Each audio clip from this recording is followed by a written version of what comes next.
नमस्कार। राजस्थान की जान में आपका स्वागत है। विधानसभा चुनाव की सरगर्मियां तेज हो गई है। 2023 के अंत में राजस्थान में विधानसभा चुनाव होने हैं। वहीं बात करते हैं सरदार शहर विधानसभा क्षेत्र की। सरदार शहर विधानसभा क्षेत्र में कांग्रेस से अनिल शर्मा को टिकट का प्रबल दावेदार माना जा रहा है और माना जा रहा है कि अनिल शर्मा है वो भंवरलाल शर्मा की राजनीतिक विरासत को संभालेंगे। हालांकि कांग्रेस ने अनिल शर्मा को राज्य मंत्री का दर्जा देकर ये संकेत दे दिए हैं कि वो अनिल शर्मा पर ही दाव लगाएंगे। वहीं बीजेपी में अगर उम्मीदवारों की बात करें तो आधा दर्जन से ज़्यादा नामों पर चर्चा चल रही है कि अब की बार बीजेपी से कौन होगा उम्मीदवार। और इस मामले में बात करें तो कई नाम यहाँ पे चर्चा में हैं और कई मंत्रियों तक के नाम यहाँ पर चल रहे हैं। हम बात करते हैं थोड़े दिन पहले यहाँ पर एक निजी कार्यक्रम में शामिल होने आए राजकुमार रिणवा। राजकुमार रिणवा है वो सरदार शहर में राजनीतिक भूमि तलाश करते हुए नजर आ रहे हैं और यहाँ पर कई समारोह में वो लगातार आते हुए देखे जा रहे हैं और काफ़ी बार राजकुमार रिणवा है वो सरदार शहर में सक्रिय नजर आ रहे हैं। हालांकि राजकुमार रिणवा के से जुड़े हुए लोगों का कहना है कि राजकुमार रिणवा है वो सरदार शहर से चुनाव लड़ सकते हैं। मौका मिले तो राजकुमार रिणवा भाजपा से सरदार शहर में उम्मीदवार हो सकते हैं। हालांकि राजकुमार रिणवा को वसुंधरा राजे व राजेंद्र राठौड़ भी इस सरदार शहर से उम्मीदवार बनाने में मदद कर सकते हैं। राजेंद्र राठौड़ है वो सीएम के चेहरे माने जा रहे हैं और सीएम की रेस में है। इसी प्रकार राजकुमार रिणवा है वो रतनगढ़ से 2003 में निर्दलीय चुनाव लड़ चुके हैं और भाजपा का उन्होंने साथ दिया था। उसके बाद 2008 में चुनाव जीते और 2013 में चुनाव जीते। 2013 में भाजपा ने उन्हें इनाम दिया और चुनाव जीतने के बाद में है उनको मंत्री भी बनाया गया। वन मंत्री रहे, देवस्थान विभाग भी उनके पास रहा। लेकिन 2008 आते आते राजकुमार रिणवा का टिकट अचानक से कट गया, जो राजनीति के क्षेत्र में एक बड़ी घटना थी। राजकुमार रिणवा का टिकट कटने का कोई बड़ा कारण नहीं था और वहाँ से अविनेश महर्षि जो कांग्रेस से बिलोंग करते थे और बसपा से भी उन्होंने वो लोकसभा का चुनाव लड़ा था और अविनेश महर्षि को टिकट दे दिया और अविनेश महर्षि है वो चुनाव जीत गए।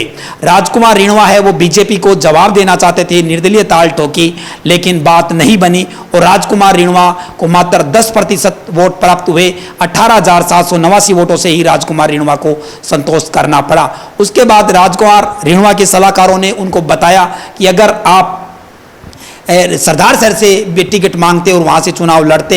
हालांकि कुछ लोगों का कहना कि राजकुमार रिणवा को सरदार शहर से ऑफर भी था टिकट से चुनाव लड़ने का।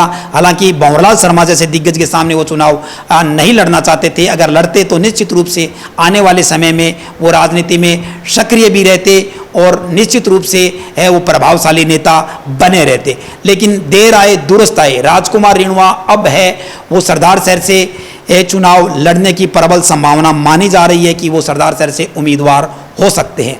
उसके बाद अगले नाम की अगर अपन चर्चा करें तो वही चिर परिचित चेहरा जो लगातार हम देख रहे हैं भाजपा नेता के रूप में अगर बात करें तो अशोक पिंचा का चेहरा सामने आता है।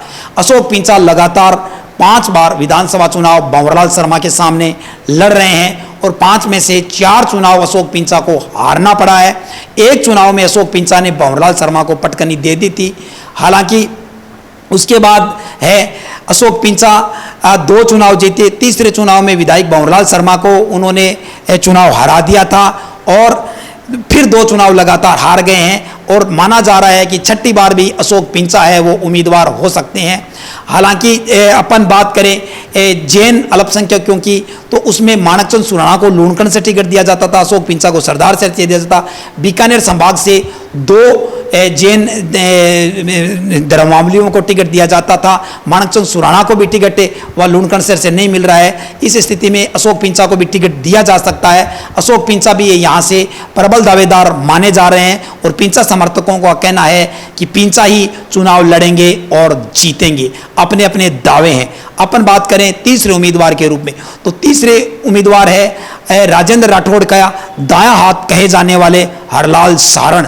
हरलाल सारण है वो सरदार शहर विधानसभा में जाट बाहुल्य क्षेत्र माना जाता है। जाट मतदाताओं की संख्या भी अच्छी खासी है और ऐसी स्थिति में हरलाल सारण को टिकट दिया जाता है और सीएम की रेस के अंदर राजेंद्र राठौड़ है। तो ऐसी स्थिति में भी राजपूत मतदाता भी है वो हरलाल सारण को वोट एंड सपोर्ट कर सकते हैं और हरलाल सारण भी एक मजबूत चेहरे के रूप में माने जा रहे हैं और हरलाल सारण के समर्थक भी है, ये चाहते हैं कि हरलाल सारण है वो सरदार शहर से चुनाव लड़े। इसके साथ ही अपन बात करें तो एक पिछली दफे अशोक पिंचा को टिकट के मामले में टक्कर देने वाला एक चेहरा था मोहनलाल आर्य। मोहनलाल आर्य राउतराम आर्य के पुत्र हैं। राउतराम आर्य हैं वो चूरू जिले के पहले जिला प्रमुख रहे थे, कई दफे विधायक भी रहे थे, छापर से विधायक रहे थे, राजगढ़ से विधायक रहे थे, चूरू से विधायक रहे थे मोहनलाल आर्य, और जिला प्रमुख रहे थे, काफी बड़ा चेहरा थे। उनके पुत्र मोहनलाल आर्य लगातार राजनीति में सक्रिय है और उनकी पुत्र वधु वंदना आर्य वर्तमान में जिला प्रमुख भी है। तो मोहनलाल आर्य का भी नाम है वो चर्चाओं में है।